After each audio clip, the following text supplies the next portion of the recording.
살인 미수와 강도 미수 등의 혐의로 75년형을 선고받은 뒤 5년 동안 미해결 상태로 남아있던 살인사건에 대한 자백을 하여 로더데일 카운티 교도소에서 재판을 기다리고 있던 남성 케이시 화이트가 교도관 비키 화이트와 함께 정신건강평가를 받으러 나간 뒤 2022년 4월 29일 CCTV 영상 모습을 마지막으로 두 사람은 흔적도 없이 사라졌습니다. 당국은 악명 높은 범죄자의 탈출로 시민들과 교도관 비키의 안전을 우려하여 즉시 엘라베마주 전체를 수색하고 로더데일 카운티 교도소 내 CCTV를 분석하였습니다. 조사 결과 탈주범 케이시와 교도관 비키가 연인 관계로 그녀가 케이시의 탈출에 연루되었을 가능성이 있다는 충격적인 단서를 찾아내면서 엘라베마주 로더데일 카운티 교도소에서 발생한 탈옥 사건은 사법제도의 근간을 뒤흔들며 미국 전역을 사로잡은 이야기로 수많은 언론의 헤드라인을 장식하였습니다.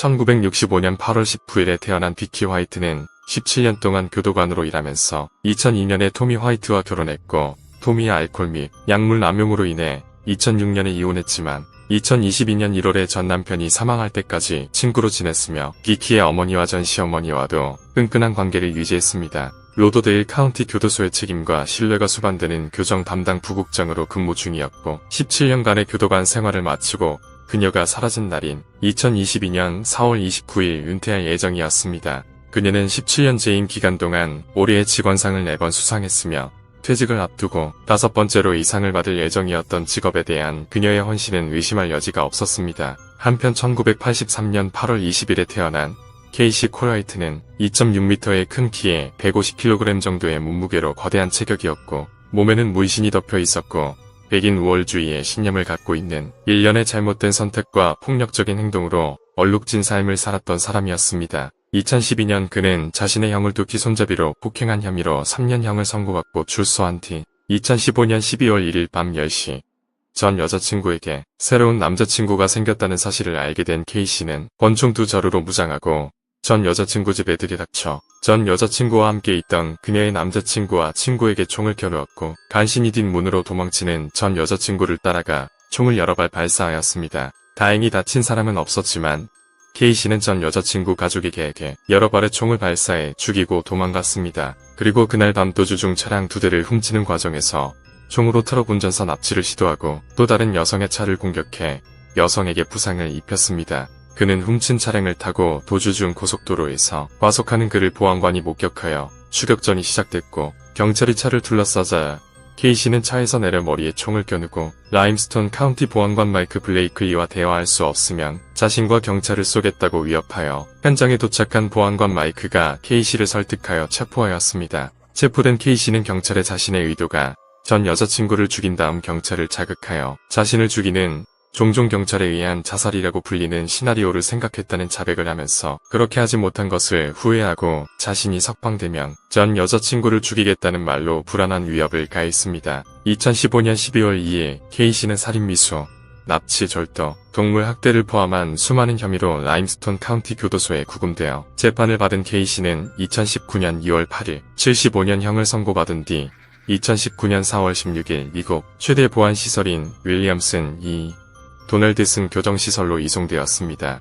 케이시가 도널드슨 교도소에 수감된 지 약 1달 반 후에 그는 자신의 판결을 번복해 달라는 항소를 제기하고 새로운 재판을 요청하였지만 2019년 6월 11일 항소는 기각되었습니다. 그리고 약 1년 후 케이시는 미해결 상태로 남아있었던 2015년 10월 23일 자신의 집에서 칼에 찔려 사망한 여성 코니 리지웨이 살인사건의 진범이 자신이라고 자백하는 편지를 로더데일 카운티 보안관 사무실로 보냈습니다. 경찰은 케이시가 쓴 자백 편지에 대해 조사하기 위해 2020년 8월 3일에 그를 로더데일 카운티 교도소로 이송했고 코니 리지웨이의 살인 혐의로 기소되었지만 케이시는 정신 이상을 이유로 무죄를 주장하며 재판을 기다리는 중 그가 로더데일 카운티 교도소에서 인질을 잡고 탈출하려는 계획을 보안관이 알게 되었고 케이시의 소유물에서 죄수들이 만든 칼을 발견하면서 최대 보안시설인 도널드슨 교도소로 다시 이송되었습니다.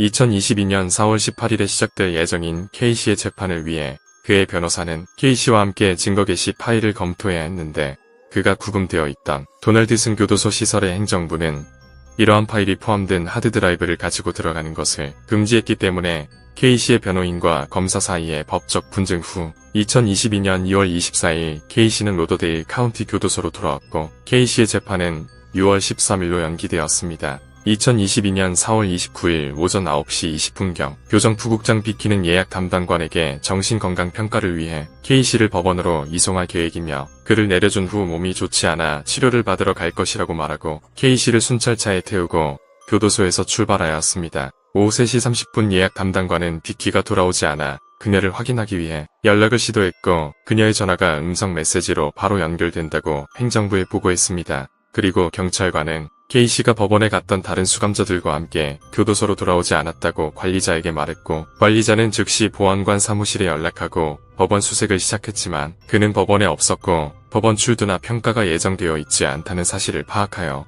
주정부는 엘라베마주 경찰관이 사망하거나 중상을 입었고 가해자가 광범위할 때 활성화되는 청색 경보를 발령하였습니다. 오후 5시 30분 FBI 미 연방보안국 엘라베마주 경찰국이 조사에 참여하여 즉시 엘라베마주 전역에서 수사를 시작하였고 CCTV를 분석하여 발과 손에 족쇄가 채워진 주황색 제수복을 입은 K씨가 교도소에서 나와 비키의 순찰차 뒷좌석에 타고 몇 초 후에 로더데일 카운티 교도소를 떠나는 모습과 오전 9시 49분 교도소에서 약 6.5km 차로 10분 거리에 있는 주유소 CCTV에서 순찰차가 지나가는 모습을 확인할 수 있었습니다. 오전 11시 한 시민이 교도소에서 멀지 않은 쇼핑센터 주차장에 버려진 순찰차를 발견하였고 다음 날인 5월 1일에 경찰에 제보를 하여 경찰이 차량이 발견된 지역의 CCTV 영상을 수색했지만 두 사람이 다른 차량에 탔다는 증거를 찾지 못했습니다. 사건이 발생하고 처음에는 교정부국장 비키가 모범적인 직원이었기 때문에 K씨에게 강제로 끌려갔을 수 있다고 추측해 그녀의 안전에 대해 매우 걱정했습니다. 그러나 조사 과정에서 비키가 2022년 4월 18일에 집을 팔았는데 부동산 감정가 23만 5,600달러보다 훨씬 낮은 9만 5,550달러에 팔고 지난 5주 동안 그녀의 어머니와 함께 살고 있었으며 그녀가 사라지기 며칠 전 지역 여러 은행에서 약 9만 달러를 인출한 것을 알아냈습니다. 또한 3-4개월 전 비키는 동료에게 은퇴에 대해 이야기하면서 집을 팔고 해변으로 이사하는 것에 대해 생각한다고 말했고 사라지기 전날 은퇴 서류를 제출한 것으로 밝혀졌습니다. 그리고 두 사람이 연인 관계였을 것이라는 수감자들의 제보와 사라지기 전 그녀의 의심스러운 행동들로 그녀가 K씨의 탈옥을 계획하여 도왔다고 판단하였고 5월 2일 1급 탈출을 허용하거나 용이하게 한 혐의로 비키에 대한 체포영장이 발부되었습니다. 5월 3일 미 연방보안국은 K씨가 2020년 약 3개월 동안 로더데일 카운티 교도소에 머물렀을 때 그곳에서 수감자를 수송하는 임무를 맡고 있던 교정부국장 비키를 만났고 비키가 추가 음식과 특권을 포함하여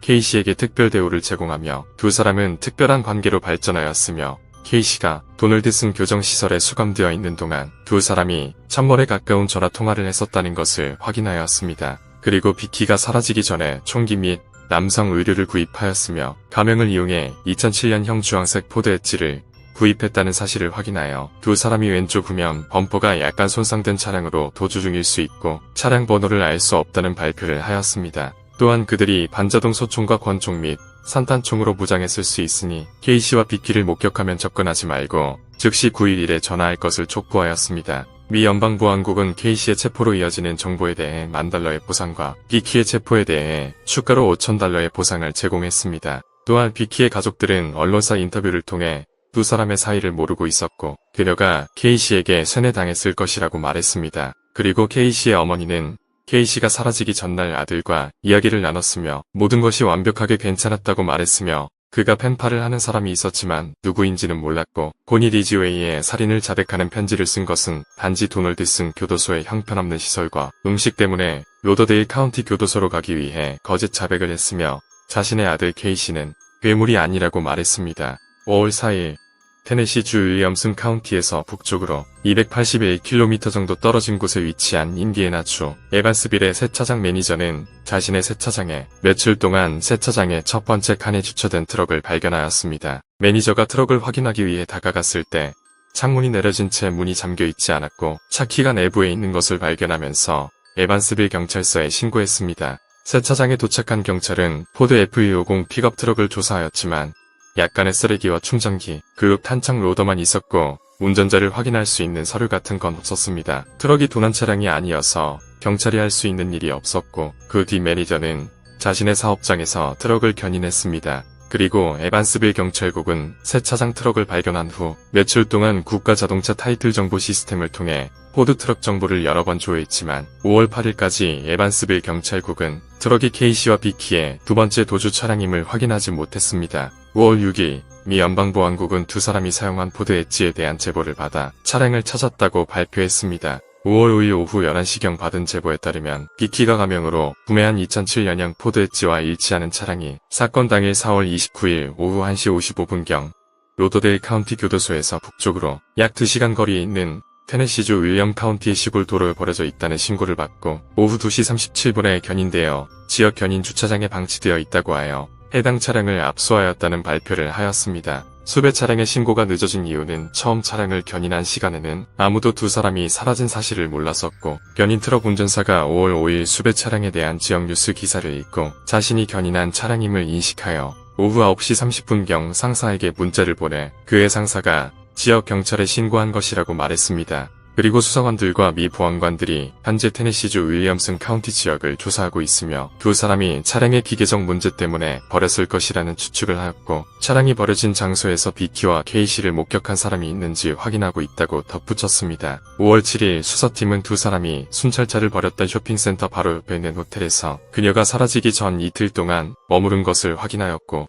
두 사람이 사라지기 몇 시간 전에 검은색 스웨트 티셔츠를 입은 금발의 B키가 호텔 프런트 데스크 근처에서 서성거리는 모습이 담긴 새로운 CCTV 영상을 공개하였습니다. 5월 9일 당국은 지난 5월 3일 인디애나주 에반스빌에 있는 새 차장 CCTV 영상에 찍힌 K씨의 살이 빠진 새로운 이미지를 공개했습니다. 지난 6일 포드 엣지 차량이 발견된 테네시주 윌리엄슨 카운티 지역을 조사했을 때 수사팀이 테네시 시골 지역을 지나가다가 판매용 픽업 트럭이 가득 찬 마당을 발견하고 집주인은 여성이 운전하는 주황색 포드 엣지를 타고 온 K씨에게 현금 $6,000를 받고 번호판이 없는 포드 F150 픽업 트럭을 팔았다고 진술했습니다. 수사팀은 두 사람이 두 번째 도주 차량으로 포드 픽업 트럭을 사용하고 있다는 것을 알게 되었고 집주인이 픽업 트럭의 차대 번호를 제공해 주어 국가자동차 타이틀 정보 시스템을 통해 조회를 했을 때 최근 인디애나주 에반스빌 새 차장에서 버려진 트럭을 여러 번 조회한 것을 알아냈습니다. 5월 8일 밤 연방수사국은 에반스빌 새 차장에 버려진 포드 트럭과 K씨와 B키의 연결 가능성에 대해 통보를 받아 수사팀들은 즉시 에반스빌 새 차장으로 출동하여 새 차장 CCTV 영상을 확인하였습니다. 수사팀은 5월 3일 새 차장 CCTV 영상에 찍힌 K씨를 확인하였고 B키로 보이는 여성과 오래된 회색 캐딜락을 타고 새 차장을 떠나는 것을 확인한 수사관들은 그 지역을 조사하기 시작하였습니다. 그리고 수사를 도왔던 에반스빌 경찰관이 새 차장에서 북쪽으로 약 8km 떨어진 모텔 41에서 캐딜락 차량을 발견하였고 수사팀들은 모텔 41을 감시하기 시작했습니다. 5월 9일 오후 3시 30분 가발을 쓴 B키와 K씨가 모텔을 나와 캐딜락에 타는 것을 보고 수사팀은 차량을 추격하기 시작했고 두 사람이 41번 고속도로를 타고 북쪽으로 도주하는 중 수사팀이 그들을 멈추게 하기 위해 스파이크 벨트를 배치한 후 캐딜락 차량이 도로를 이탈해 근처 공장의 잔디밭 주차장으로 진입했을 때 수사팀들이 그들을 멈추기 위해 캐딜락을 들이받아 잔디밭 도랑에 밀어넣었고 결국 캐딜락은 옆으로 넘어졌습니다. 수사팀이 캐딜락을 포위하자 K씨가 항복하고 체포되면서 경찰에게 내 아내를 도와주세요. 그녀가 스스로 머리에 총을 발사했다고 말해 수사팀이 정복된 캐딜락에 접근했을 때 운전을 하던 B키는 의식은 없지만 숨을 쉬고 있었고 손에 여전히 총을 들고 있었습니다. 치명상을 입은 B키는 경찰에 의해 차량에서 구조되어 인근 병원으로 이송됐지만 몇 시간 후 사망하였고 K씨 역시 약간의 부상으로 병원에서 치료를 받은 뒤 1급 도주 혐의에 대한 기소를 위해 로더데일 카운티 법원으로 이송되었습니다. 법원 심리 직후 K씨는 2022년 초에 머물렀던 교도소인 엘라베마주 윌리엄 도널드슨 교정시설로 이송되면서 그렇게 두 사람의 탈출은 11일 만에 끝이 났습니다. 수사팀은 캐딜락에서 권총 4개, 반자동 소총 1개, 탄창 3개, 가발, 캠핑 장비, 약 $29,000의 현금을 발견했습니다. 조사 결과 K씨는 경찰과 총격전을 벌일 계획이 있었다고 말하였고 두 사람이 2006년형 포드 픽업 트럭을 타고 북쪽으로 도주하면서 여러 모텔을 이용하다 5월 3일 에반스빌에 도착하여 노숙자에게 $100를 주고 모텔 41에 14박 숙박을 예약한 뒤 6일 동안 지내고 있었지만 모텔 관계자들은 그들이 탈주범이라는 사실을 알지 못했습니다. 비키의 부검 결과 자살로 판결되었지만 엘라베마 주법에 따라 중범죄가 진행되는 동안 누군가가 사망하면 살인 혐의로 기소할 수 있기 때문에 2022년 7월 12일 K씨는 비키의 사망과 관련된 중범죄 살인 혐의와 1급 도주의 혐의로 기소되었습니다. 2023년 5월 4일 K씨는 6월에 시작될 것으로 예상되는 재판을 앞두고 법원 심리를 위해 로더데일 카운티 법원에 출석하였습니다. 심리에서 검사는 탈원 합의의 일환으로 비키의 죽음과 관련된 중범죄 살인 혐의를 기각하는 대신 K씨는 탈출을 인정하고 도피 혐의에 대한 최대 형량, 항소권 포기에 동의했습니다. 2023년 6월 8일 K씨는 1급 도주 혐의로 가석방 없는 종신형을 선고받고 법정에서 그는 자신이 세상에서 가장 미움받는 사람인 것 같았지만 비키는 6년 만에 처음으로 사랑을 보여준 사람이라고 말하며 그녀를 사랑한다고 말하였습니다. 그리고 자신이 한 모든 일에 대해 사과했으며 탈출해 비키와 함께 새로운 삶을 시작하고 싶었다고 말했습니다. 케이시 화이트가 탈출하기 전 진행 중이었던 리지웨이의 살인 혐의의 재판은 2023년 8월에 시작될 예정입니다. 교도소의 차가운 벽 안에서 꽃을 피운 비키와 케이시 화이트의 로맨스는 두 사람의 대담한 탈출로 이어졌고 결국 전국적인 수사, 비키의 비극적인 죽음, 케이시의 봉역으로 끝이 났습니다. 모범적인 교도관이었던 비키가 케이시를 진심으로 사랑한 것인지 아니면 케이시의 가스라이팅으로 그를 사랑을 한다고 착각한 것인지에 대한 의문은 비키의 죽음으로 인해 미스터리로 남겨졌습니다.